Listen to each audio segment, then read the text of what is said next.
Bin ich hure besoffen und hure sassy schon, gell?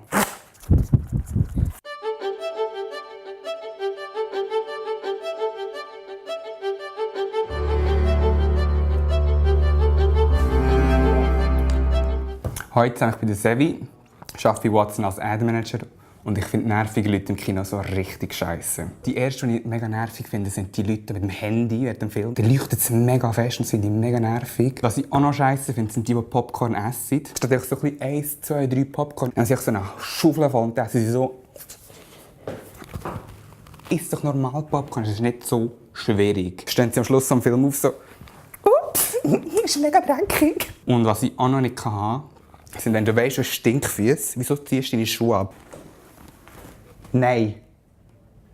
Nein! Oder flüstern. Wieso kann man nicht flüstern im Kino? Was ist jetzt passiert? Was ist jetzt passiert? Aber was hat er jetzt gemacht? Wart! Wart! Ich flüstere, wir sind im Kino. Nicht rummachen, schau den Film. Wir haben 15 Franken dafür gezahlt. Schau den Film. Wenn du der Einzige bist, der lachst.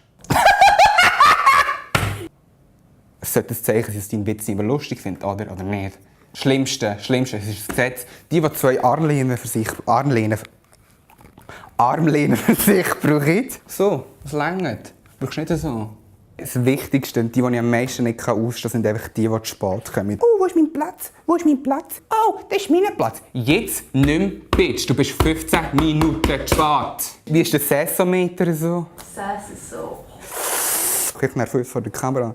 Da kommt der Sass raus. Das wäre toll, wenn anstatt Leute im Kino, so nervige Leute im Kino, einfach so Katzen hätten. Das wäre echt mega toll, ein Katzenkino. Können wir ein Katzenkino machen? Weißt du, überall so kleine Kätzchen, die so kannst kuscheln. Und so ein bisschen miau und so ein bisschen. Oh mein Gott, machen wir das mal. So, Watson Katzenkino. Tu das rein. Wer wäre dabei? Die User sind sicher auch dabei. Word. Peace out. HBS, sie ist weg.